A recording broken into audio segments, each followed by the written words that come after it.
Que ce soit dans les films, les jeux vidéo ou encore les visites virtuelles, les images de synthèse font partie de notre quotidien. Aujourd'hui, ces images tendent à être de plus en plus réalistes. L'Université de Strasbourg et l'Institut de technologie de Karlsruhe ont donc décidé de travailler ensemble sur la modélisation de l'apparence de matériaux scintillants. Un matériau scintillant en fait, est constitué de plein de petits miroirs avec des orientations aléatoires qui donc, sont dispersés sur la surface. Donc nous, on n'appelle pas ces petits miroirs des petits miroirs, on appelle cela des micro-facettes. Et donc concrètement, voilà, on va dire à un point donné, il va y avoir 10 facettes ou miroirs ou paillettes. Enfin, voilà, on peut l'appeler un peu comme on veut, tant qu'on comprend que c'est un miroir placé avec une certaine orientation. Et ce qui va être important, c'est l'éclairage. S'il n'y a pas un éclairage fort, en fait, il ne va pas y avoir de scintillement. Et qu'est-ce qui cause un scintillement? En fait, ça va être l'orientation de certaines paillettes qui vont être bien orientées pour réfléchir la lumière vers l'œil.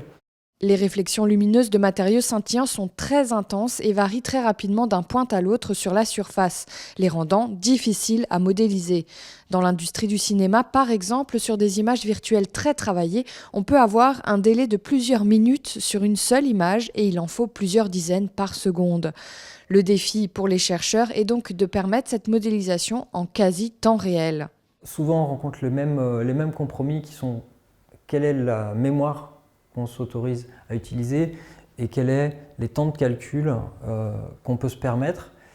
Et donc la spécificité de ce projet, c'est justement d'avoir et un temps de calcul très restreint, quelques millisecondes, parce qu'on veut faire du calcul en temps réel, et un coût mémoire qui est extrêmement limité également.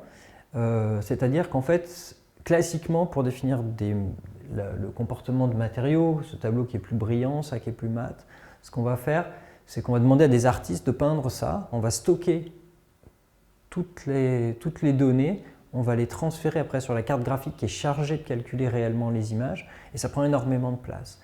Et ce qu'on fait nous, c'est en fait avoir des fonctions, c'est-à-dire des fonctions au sens mathématique qu'on va programmer et qu'on va pouvoir interroger au moment où on a besoin de la matière, du matériau, de savoir le comportement lumineux, de le connaître à cet endroit-là ou à cet endroit-là, mais il n'est pas stocké. Et donc on va économiser beaucoup de mémoire grâce à ça. Ici, l'utilisateur peut contrôler l'apparence du matériau. Il a donc 3 paramètres. Pour l'utilisateur, cette nouvelle manière de modéliser l'apparence des matériaux scintillants est plus interactive et rapide. À terme, cette technologie sera utilisée dans de nombreux domaines tels que le cinéma, le jeu vidéo ou encore l'architecture.